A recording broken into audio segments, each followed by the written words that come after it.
Renowned chef and restaurateur Thomas Keller has delivered a scathing critique of Meghan Markle's Netflix cooking show, With Love, Meghan, describing it as a tone-deaf exploration of wealth and luxury that fails to connect with its audience. Keller, famed for his devotion to the artistry and authenticity of cuisine, has accused the show of prioritizing opulence over substance, calling it an example of how celebrity culture continues to widen the gap between aspiration and relatability.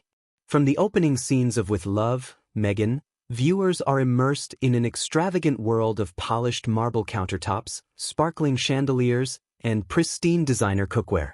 Yet, according to Keller, this glitzy aesthetic is precisely what alienates the very people it hopes to attract. Cooking is meant to bring people together, to create a shared human experience, Keller said in an interview earlier this week. What I see on this show is food being used as a backdrop, a prop to enhance a lifestyle of wealth and exclusivity. It's disconnected from the essence of what makes food so powerful. Keller's critique cuts deep, as he contrasts Markle's program with celebrated culinary shows like Chef's Table and Samin Nosrat's Salt, Fat, Acid, Heat. Both shows, Keller argues, embody the spirit of culinary storytelling. They emphasize cultural exploration, dive into the origins and traditions of food, and highlight the way meals can unite people across socioeconomic divides. In those shows, food is more than just a recipe, Keller remarked. It's a window into lives, traditions, and communities. They honor the emotional and cultural role food plays in the human experience. Meghan's show seems to do the opposite. It's about presentation, about projecting a lifestyle that's unattainable for most people. Indeed, Keller isn't alone in questioning the intent and impact of With Love, Meghan. While the series boasts appearances by celebrity guests, luxury brand partnerships, and recipes featuring rare, high-end ingredients, viewers have taken to social media to express frustration at the show's tone. Critics have called it out of touch, with some pointing out how Markle's curated depiction of cooking is far removed from the everyday struggles of people juggling tight budgets and limited time. As one social media user posted, "I'd love to see a cooking show where they use what's in my pantry, beans, rice, frozen veggies, not caviar and truffle oil." Keller believes this societal disconnect is part of a larger problem with how media, especially celebrity-driven projects, has evolved. We're at a point where food programming should be about more than just aesthetics or aspirations, Keller said. It should be about connection. Food has the power to tell stories, to share struggles, to bring people into worlds they might never have experienced otherwise. What this show does is tell people, you can watch me live this lifestyle, but you'll never get there yourself.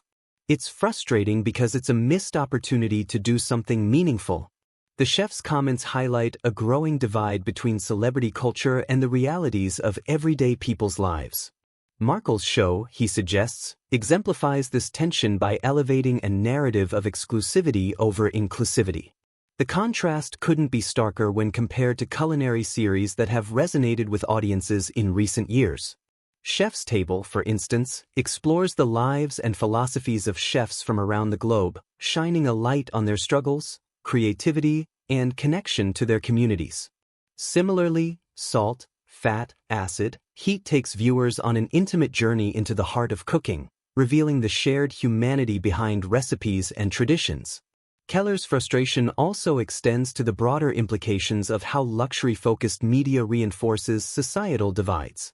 By showcasing only the most unattainable aspects of cooking, Keller argues, shows like With Love, Meghan missed the chance to bridge gaps between people of different backgrounds.